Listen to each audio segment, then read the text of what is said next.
ผูแล้วหนึ่งถ้าเขายังให้คู่นี้เสียใจได้ให้หมดให้คู่ผู้เดียวเว้นอีกผู้หนึ่งเสียใจก็เลยให้หมดทุกคนเลย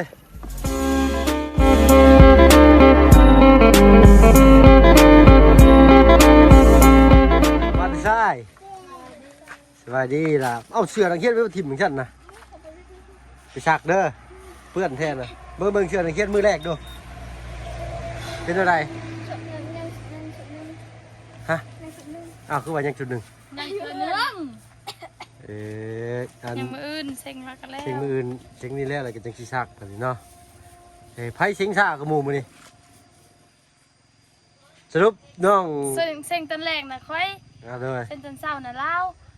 ตอนแรกนะค่อยเขียนกายเอาไว้ใส่ปึ้มเพิ่นเขียนถวายเด้ยันค่อยบ่จืดค่อยเขียนกายเอาไว้ใส่ปึ้มพัดค่อยเขียนแล้วปุ๊บแล้วค่อยก็กายใส่มงปึ้มมันอีกผู้นี้นะเขียนบ่ทันหากายค่อยเอาซอยกันเลยเนาะสบายดีป้าลุงหรือบ่น้องจะดีจะลืมเนาะเอาเนาะถ้ากันมาได้ใช้บัตรเนี่ยมาเพียน้องชายแวะไปกินน้ำกินไหนก่อนบ่เพิ่นอยากไปลิ้นน้ำเฮาเขาก็เลยไปเพราะว่าเฮาก็ไปถ่ายคลิปอยู่แล้วเด้น้องอะไรได้ซะน้องไวน้องมีนานะมีนานึ่งข้าวอยู่เพื่อนโอ้เพิ่นบ่ได้มาน้ำหมู่ซ้ำเนาะกินข้าวกินน้ำหรือเปล่าเนี่ยแต่สบายไม่ได้กินข้าวครับตั้งแต่เช้านี่เนาะกินแต่เช้าจนบ่ายยังไม่ได้กินอยู่เดี๋ยวกันเนาะน้องชายเพิ่นกับมาฮอดกระเลนใส่รถติดขนาดเลยติดเอื้อยเนาะไปใส่บ่ได้แล้วบัดนี้ชิ้นแห้งลุงหนวดเอาให้เพิ่นพี่น้อยเนาะก็เดินไปเลยเนาะถ้าว่าเพิ่นกราบทักทายเด้อพี่น้องเด้อเนาะกราบทักทายสบายดีพี่ใหญ่ใจดีและเอฟซีเบิร์ดทุกท่านที่เข้ามาประชุมเราจะดูบอกเพิ่นหลายๆคือเก่าเราบอกฝั่งไทยฝั่งลาวและก็ทั้งฝั่งต่างประเทศที่ตอนนั้นเราจะดูบอกเพิ่นหลายๆเช่นเคยพี่น้อยเนาะมื้อนี้เปิดคลิปเปิดภาพมาพี่แล้วดูพร้อมหน้าพร้อมตาน้องเพิ่นบาดนี้เนาะทางเงินสาวเจ้าก็เริ่มได้ฮะตื่นเราก็จะตื่นเนาะเขาสิเดือนบ่ผลกำลังเริ่มเหมือนกันเนาะเพิ่นสิตั้งเสาแล้วเหนื่อยจักเสา15บ่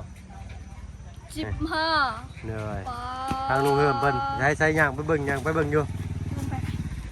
เดี๋ยวขอญาติไปถ่ายคลิปกันเด้อเดินไปล่ะไปเอาเนาะป้าน้องเจดีพูดแล้วเฮาบ้านนี่พูเนาะเพิ่นท่าอยู่เนาะหุ่นทางบ่ตุนก็ท่าเนาะสรุปเป็นในการเรียนตอนแรงมึงแรงการเรียนเป็นอะไรได้อยู่เนาะเบาจริงดังนี่ก็ได้ล่ะไม่นะเบาบ่มีได้ครูบอกแน่ครูบอกน้ำแน่โดยโอ้ก็ธรรมดาเลยเพิ่นก็ต้องบอกน้ำแน่เลยเนาะว่ามันสิให้เท่านั้นแต่เพิ่นก็ฮู้อยู่ว่าเฮาบ่ได้เด้แต่ว่าตั้งใจได้เขาบอกหมดห้องเพิ่นห้องเลยสิแท้เจ้าบ่เชื่อน่ะบ่าวเห็นบ่ก็คิดว่าเขาเดี๋ยวบ่ได้บอกก็ต้องบอกเจ้าต้องย่านไหมเนาะความตื่นเต้นเจ้าทุกอย่างก็ต้องเริ่มจากนี้เลยทุกอย่างมันก็สิผ่านไปได้คือจริงๆแหละก็ต้องตื่นเต้นต้องนั่น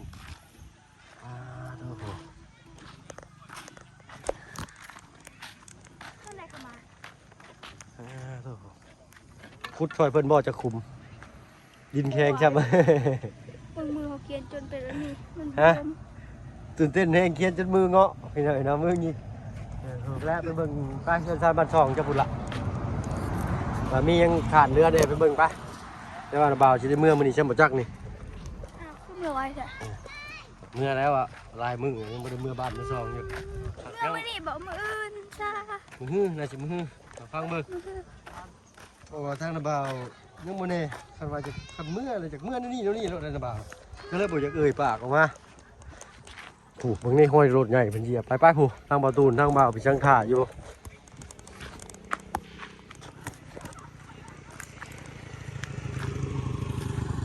ป้าคำเลยมาเมื่อกี้รถย่างแตกที่เราตับโมนี่จะห้อยถูก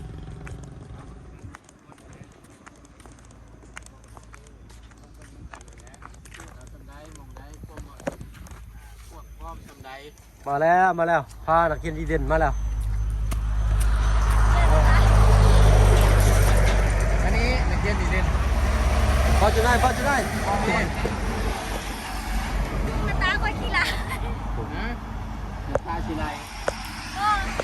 เราหน้าตาเขาขี้ร้ายแล้วอ่ะ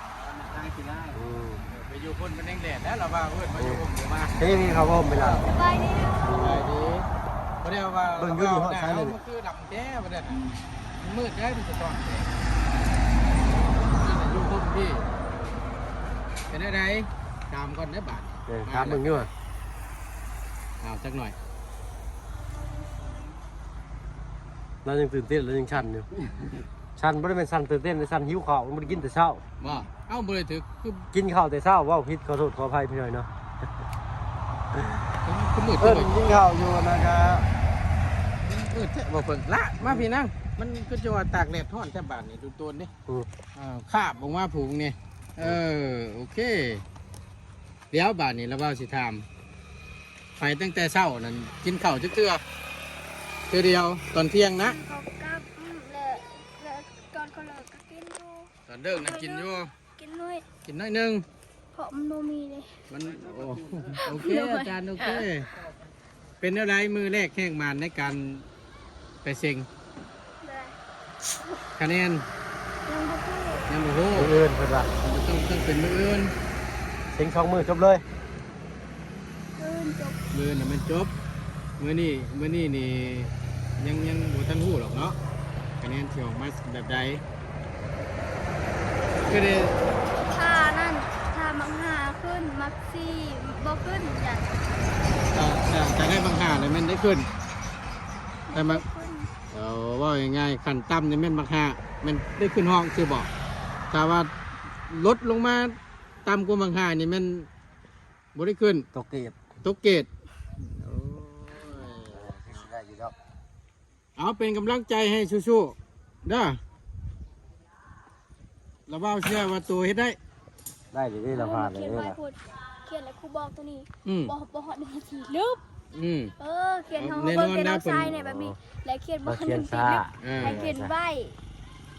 ต้องเขาในเมื่อเพิ่นเฮ็ดไว้เขาก็ต้องไว้น้ำเพิ่นเอาให้ทันควันรถนะแม่นบ่ล่ะเพิ่นเขียนปุ๊บเอาจด จดได้ลึบ อ่า จด แน่นอนแล้ว เขียนบ่ทัน เนาะโอเค เรื่องอะไร เขาเขียนบ่ทันบ่เขาเขียนบ่ก็เขาบ่ได้เขียนนำแน่เพราะมันไว้โพดเอาเขียนสาย ต้องเฮ็ดอัปเดตขึ้นหน่อยนึงปืนนี่ก็เพิ่นมือคือกันบ่ปืน ครูและยันบ่ได้มือยันเขียนแต่นั่นแกเด็ก เอินเศร้าๆคณิตศาสตร์ตะแรงภาษาลาวโมเมนต์เนาะ มันอยู่ซับสลาว มือภาษาลาวมืออื่นตอนเช้านี่แม่นคณิตศาสตร์ตอนแรกนี่ซะแรงมือทั้งน้องจริงๆเพิ่นจำดีอันนี้ถ้าว่าบอกตัวนี้ก็ต้องเป็นตัวนี้บอกตัวนี้ก็ต้องเป็นตัวนี้อันนี้ฮะ ตอนมื้อนี้นะตอนเช้านะเขาแต้งและตอนแรงเขาเขียนถ้วยและมื้ออื่นนี่มื้ออื่นเขาแก้ได้ซื่อบ่ มืออื่นต้องเลือกอีก2 วิชาได้มืออื่น โอ้และ เราลองทำน้องจริงๆเด้อ ให้ ต้อง ให้ไล่ ถาม ให้ กัน พันให้ได้ขึ้นห้องน้ำมูเป็นกำลังใจให้สิคอยเบิ่ง ทางระบ่าวก็มีของขวัญสิให้ งาน แม่ ทั้งว่าแล้วเนาะฮอดมือฮอดยามพุ่นแล้วฮอดอันสอบเชิงแล้วพุ่นแล้วเนาะมีของขวัญเล็กๆน้อยๆดอกเนาะค่อยมั่นใจแล้วค่อยขึ้น มันได้แล้วซ้ำตัว มันต้องในนี่ใครสิไปคิดแนวลบลายมันก็ เราบ่เชื่อมันเจ้าของเด้ มันทน เห็นบ่น้ำบ่าวบอกเลยว่าบ่ต้องย่านบ่มีหยังเป็นตาย่านเนาะ ก็มันก็ง่ายอยู่ ง่ายบ่บัดต่อไปนี่บ่ย่านแล้วบัดนี้เนาะ ไม่ยานแล้ว โอเค แต่ว่าตั้งใจแหละอีหยังก็คือกัน ได้หมู่ใหม่จะบอกมาดิ ครูบ่ได้บอกอีหยังเลยนะเป็นหยังนี่ครูก็บอกว่าได้เฮาบ่เป็นกับครูบอกถามครู นั่นแหละ ถามเบิ่นอาจารย์อันนี้ ปานนั่นดอก เฮ็ดจังไดร้านนั้นมันคิดบ่ออกช่องบ่ถึกก็ว่า ต ไป อนแรกๆนี่ตอนแรกๆนี่ครูเขียนใบและไปเขียนซาแล้ว แล้วได้หมู่ใหม่จะคนมื้อนี่ อาจารย์นะ บ่เจ้าได้หมู่จะคนมื้อนี่ มูยัง มีหมู่ใหม่จะคนมื้อนี่ ไม่ได้มี น้องจริงๆมี2น้องเลี้ยงมี1ผู้ใด โรงเรียนมื้อแรกที่แรกการไปโรงเรียนคือเฮามีหมู่ใหม่ บ่กล้ามาไป กล้ามาไป ที่น้องชายน้องใส่ เลยเนาะน้องไส้นี่โว้ย ยิงคนนึงแหละเขาพูดกัน โอ้ผู้หญิงคนหนึงเนาะ เอามีแต่ทั้งบ่เพิ่งร่วมกับน้องเพิ่นไปได้นะ ได้ โอเคเอาสบายดีล่ะ เอากระติกอันนี้แหละที่นาบ่าวซื้อมาให้เด้อง าม งามป่ะ เท่าไหร่นะมันถือ อันนี้120,000กีบนี่แหละผมอันนี้ก็เป็นอาหารสร้างเพิ่นเนาะอาหารขอโทษเข้าไปเป็นเครื่องดื่มสร้างเพิ่นพี่น้อยเนาะพุ่นทางน้องเกมเพิ่นเอายังมาส่งอยู่ทางนั้นเนาะ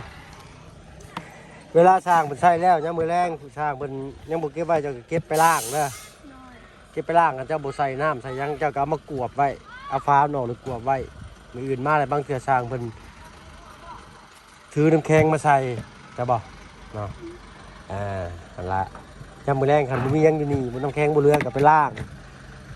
มาแล้วก็ถ้าอยากน้ำเย็นเจ้าก็เอาน้ำขึ้นก้อนไม่ใช่แล้วก็ตั้งไว้ในการบันไดตักกินก็ได้หรือเช้ามาสร้างแล้วก็ใส่ต่อหรือว่ามันเปื้อนมันยังจะก็ล้างไว้เด้อเนาะประมาณนั้นเนาะ แต่ก็มีทางน็อตนะบ่าวซื้อน็อตมาให้ไม่ใช่แล้วไปมาเบิ่งพี่โอ้อยู่ทางล่างบาตูนผมไปเบิ่งอยู่เดี๋ยวทางมือแรงหรือว่ามืออื่นมันจะเจาะเล่นนี่ทางกำลังสิประกอบฮะ เอาไม่ได้กูจะถือ มืออื่นบ่มาจากมืออื่นเนาะไม่ใช่ล่ะนี่ดิ เท่าไหร่นะมันถือ ปึ๊บผมอยู่โตละ25,000 อันนึงนะ เนี่ย อ้าวกูแพงเลย แท็กซี่บอกจะได้ หมดนี่ มีทั้งตู้เมย์และตู้หูและกระเวนน้ำสเก็ตโต้บุญไปเบิ้งกับโทรศัพท์มันกดขึ้นกี่เลขสบายกันยังไม่ได้บวกกดเบิ้งขึ้นกี่เลขอ่ะนะบ่าวสิบอกกดเป็นอยู่บ่มีโทรศัพท์ตรงเขียนใส่เลยใส่ยักบอกขึ้นกี่เลขอะไรกันกดสเก็ตกดสเก็ตคูณกดหมายเลขคูณนี่มูจักจะบอกหมายเลขคูณ กูจักเอามาให้เลย นี่เด้อบอกสิบอกเด้อเนี่ยอันนี้บวกลบคูณหารใช่ปะนี่คือไม้บวกไม้ลบไม้คูณไม้หารถ้า7คูณนี่25นั่น 600,000บ่ 75แล้วก็บวกบัดนี้บวกอีก120,000นี่700,000บ่ แม่น795แม่นบ่เคยเขาคือเงินตัวนี้เป็นยังไง27คูณ25เท่ากับ75บวก120เลยกันเหลืออยู่215,000ตอนนี้เงินนุ่นบ่าวยังเดืออยู่6,215,000215,000บาทเพิ่งว่าผิดที่ไหนนะขอโทษขออภัยในคลิปก่อนน้ำเนยอะไรเลยทั้งนี้เนาะลบ 6อะไรนะเข้ามาว่าหมายเขาเบิ่ง ฮะ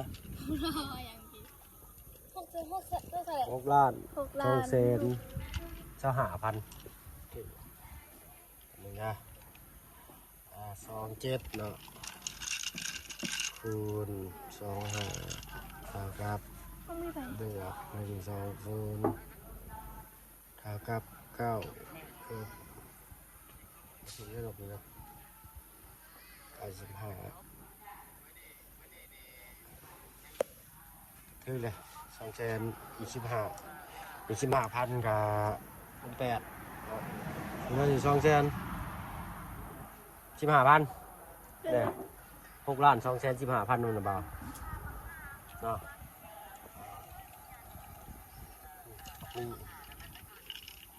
คิ้วเนี่ยนี่เห็นบ่ ภูเขา กินข้าวเทีเดียวโอ้โหมันมีบอลชื่อกินบ่อยู่หัน ก็มีอยู่ห้องเพื่อจะกินอย่างเดียวอยู่นั่นนะมีแต่ซื้อน้ำให้กู้ไล่กวดลูกผูละหนึ่งถ้าเขายังให้คู่นี้เสียใจได้ให้หมด ให้คู่ผู้เดียวเว้นอีกคนหนึ่งเสียใจก็เลยให้เบิดทุกคนเลยน้องคนที่ว่าเ คิดแต่เรื่องแบบว่าสังคมมันไงถ้าแบบนี้คือการสังคม แต่ค เล อย ย ซื้อนะได้เจ็ดขวดบ่แต่คอยเห็นครูนะอยู่3 คนแหละเลยแล้วนั่งนะคอยว่าสิให้นึ่งได้คิดเลยให้มา3จ้ะ คือแค่อะไรเนาะ และครูสอนเขาแน่2 คน4 คนครูสอนเขาน่ะแล้วให้หมดขวด ถ้าว่าเฮามีก็คือว่าเป็นการดีพี่น้องเนาะน้องเป็นคิดชื่อได้พี่น้องเนาะคิดแบบผู้ใหญ่ได้นะเนาะนี่อันนี้เป็นเล็กกันเป็นหนวดทั้งแหวนทั้งหนวดตัวผู้ตัวแม่นะดูน้องอยู่โอ้โหไปซื้ออยู่เซโปนเพิ่นขายให้เป็นโลซื้อทาโคกันซื้อเป็นโตพี่น้องซื้อเป็นโลเพิ่นสั่งเป็นกิโลขายให้จักตัวได้ซื้อจะรูปจะเลยบ่รูปเนาะเบิ่งอยู่แม่เจ้าหนึ่งเข่าแล้วบ่ได้เบิ่งอยู่เดี๋ยวว่ายังบ่ได้หนึ่งจักหนึ่งเข่าหนึ่งน้ำให้เพิ่นแต่ว่าหนึ่งเข่าเป็นบ่มาเทียนม.1นี่ เขานึ่งจะก่อน นี่เบิ่งอยู่ดิมันเป็นเพิ่นหนึ่งหรือบ่ต้องคือเบิ่งอยู่เพิ่งเฮือนนะ บ้าเขานึ่งแต่ก่อนเขาทำเดือ ฮะ เขานึ่งแต่ก่อนเดือนไปทำของน้ำเดือ อืม เดือต้องเรียนเขาต้องจะเอาไปล้างจานจากน้ำ เนี่ยอ๋อแต่ว่าเรียกขั้วนี่คือแบ่งกันแม่นบ่ส่วนมากหนึ่งเข่าให้เป็นคนหนึ่ง เลี้ยง เด้เป็นอย่างนั้นตะปูเป็นแก๊ส3 แก๊สทะลุหนวดจัดการให้เนาะใช่ มีแต่น้ำซื้อ มีแต่น้ำหนึ่งเข่าแล้วบ่แม่ชุกเรียบร้อยอ๋อไว้เถอะถามลูกสาวแล้วบ่ไปเฮียนมื้อนี้เป็นอะไรยังบ่ทันถามซ้ำถามมื้อแรงบ่ได้บาดนี้เฮียนเก่งแม่ต้องหอมแก้มบัดหนึ่งแล้วหอมแก้มลูกแล้วมื้อแรงเนาะบ่ต้องอายล่ะการแสดงความรักกับครอบครัวหรือกับพ่อแม่กับแม่ว่าง่ายใช่เนาะมันเป็นการที่ดีคนอื่นเห็นก็ว่าเป็นตะเพงเนาะสิหน้าไม่รู้คนแพงกันไสเดี๋ยวถ้าเบิ่งในโทรศัพท์เห็นในข่าวในยังในช่อง YouTube บ่นี่เด็กไทยเพิ่นสิหักแพงกับครอบครัวเพิ่นส่วนมากเนาะสิบอกเป็นเด็กเกย์บันไดเนาะที่อยู่ในขอบเขตของพ่อแม่เสื้อมันเป็นเสื้อต้องใช้บ่นี่ ว่าเชือคอย อ๋อคือกันซื่อเนาะต้องใช้นัดกันชื่อซีนี่เด้อเฮ้ยเพิ่นว่า ก็หยอกน้องเพิ่นทีหน่อยเนาะเข้าเนื้อจักชอบล่ะน้องก็ชอบเลยส่วนบ่วงช่วงชามบ่มีใช้กะคือว่าทางเพิ่นซื้อมาให้กะเอาเก็บมาใช้พี่น้องก็ได้เพราะว่ายันทางสร้างเพิ่นเด้อสร้างเพิ่นอยากใช้ถ้วยใช้บ่วงเพราะว่าเพิ่นมาก็ไกลนะเพิ่นคุณอุปกรณ์สร้างมากก็หลายแล้ว เอาไว้อย่างนี้ นี่แต่เอากระชามมาเอากระโถกมันก็ได้ครับแบบนั้นนะเวลาเจ้าลากแล้วเจ้ากวบไว้กวบถ้วยที่ลากแล้วใส่กระโถกไว้แล้วก็เอาอันกระมังแดงกวบไว้แล้วก็ไว้นี่ก่อนสิไปข้างนอกเพื่อนนอกซ่านกัน เอาไว้แบบนี้ โดยไอ้สร้างเอ้ยคันว่าจะใช้ถ้วยใช้บวงนี่เด้ออยู่นี่เด้อวางไว้บอกเพื่อนเนาะเอาเป็นเจ้าของเพื่อนเราต้องบอกเพื่อนบางทีเขากับบุก้าแล้วเป็นแบบว่าเขาไม่เห็นเรียกกันยิ่งโยพี่เลยเนาะเขากับบุก้าลงเกิน เข้ากะเอื้อเอาไว้อย่างนั้น ใช้อยู่นี่ป่ะ แบบบาบ้วงว่าเอาไว้อยู่ตลาดแล้วมันเปิ้น โอ้โดยแม่แน่ถือแล้วเนาะ ตามวันนี้คนอื่นเพิ่นโอนเด้อเนาะประเภทจะเอิ้นตามแล้ว โอ้โดยเนาะ เป็นว่าตัวมึงผมช้ำกันเอากวบไว้ก็ได้ เอื้อล่างแล้วเอา โดยเนาะโอ้บุก้าขึ้นแล้วเนาะคอยกับบุก้าขึ้นนี่กัน เข้ากะแบบว่าเอื้อไปเสื้อหน้าเด้อเอื้อจะมีใครแบบว่าเอื้อหักให้นอกหน้าของมีของมี ฝากกันน้องก็มีเบิ่งแทน นอกจะดีอีกเลิกแม่ไปเสียยาไปสั่งให้เขา แล้วหรือเปล่าไอ้เวียกบัน ยัง อดเอาเนาะอะไรกับมืออื่นนี่น้องจะดีกับเซ็งสอบเซ็งแล้วพี่น้องหรือว่าสอบแล้วพี่น้องเนาะน้องจะดีเป็นการสิมาประจำอยู่เพื่อนแทนแม่ก่อนเนาะหานี่แหละเนี่ยเบาๆไปก่อนหาอันตำจอกตำแจ่วหรือว่าถ้วยบ่วง ก็เอ้ยบอกหมดแล้วเอ้ยไป โอ้โดย ยานเด้อแบบว่าเอ้ยไปเสียยาแบบเอ้ยให้กับพี่น้อง เลย ก็ดีพี่น้อยเนาะก็คอยเฮ็ดฮู้กันไปเอาอันนี้น้ำกินบ่นี่อันนี้น้ำซื้อเลยเนาะเอาเขาว่าสิไว้นอกตลอดเลยก็ขี้ฝุ่นแม่นคมเอื้อยเพิ่นอยู่พี่น้อยเนาะฝุ่นลายได้เนาะเบิ่งว่าแม่นอยู่ทางยางแต่รถแล่นสัญจรไปมามันฝุ่น บดกะกินบ่ต้องย่านเด้อ เลย แบบเอ้ยอยู่เฮือนแบบเอ้ยออกแบบว่าเอ้ยไปได้บ่ได้ เลยเอ้ยแบบเข้ากับไว้อยู่หั่น เลย เฮือนแน่ก็อยู่ตารางเพื่อน แม่นเขาเมื่อยเพิ่นพี่น้อยแต่ว่าทางที่ดีที่อยากให้ย้ายเตาบ่อยู่บ่กินออกจากเฮือนพุ่นแหละแต่ว่ามันทางฝั่งไทยเพิ่นนี่ถือได้การเฮ็ดอยู่เฮ็ดกินใต้ตารางหรือว่าใต้ทุนบ้านนี่มันสิให้ครอบครัวเฮามันร้อนว่าซั่นซะเนาะการดำรงชีวิตเฮามันร้อนเนาะมีความเชื่อซั่นซะเฮาบ่ลบดูก็ดีคือกันเอาบ่เป็นหยังเนาะคือว่าเฮ็ดฮู้ไปทีละเล็กทีละน้อยมีแต่กระโตกมีแต่สำนั่นบ่กระโตก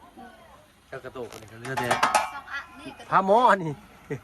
ต้องเล่นในนี้สองอันนี่ก็ต้องแม่ อ๋อเด้อเอาสัมมีจำเกิดเลยพี่น้อยเนาะเอาขสั่นทางระเบาขอตัวลำลาก่อนโทรศัพท์สีนอกอีกเลยนี่เด้อพ่อคลิปหน้าคลิปนี้ไปแล้วสบายดีทั้งเอื้อยน้ำเลยเนาะ ใจเด้อ เลยเนาะ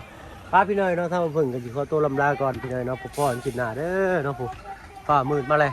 เกือกไรโฮมเนาะยามเมื่อคืนนี่ฝนตกฟ้าแตกไฟดับเนาะพัดลมแบบยุดบ่านี่ตื่นมาเล่นออกเล่นเข่าทางเบาตูนเพิ่นเนาะเอาพ่อคลิปหน้าพ่อกระไรใจกันทางพี่น้อยเนาะอยู่ที่ไม่แห้งอะไรพี่น้องสบายดีจ้า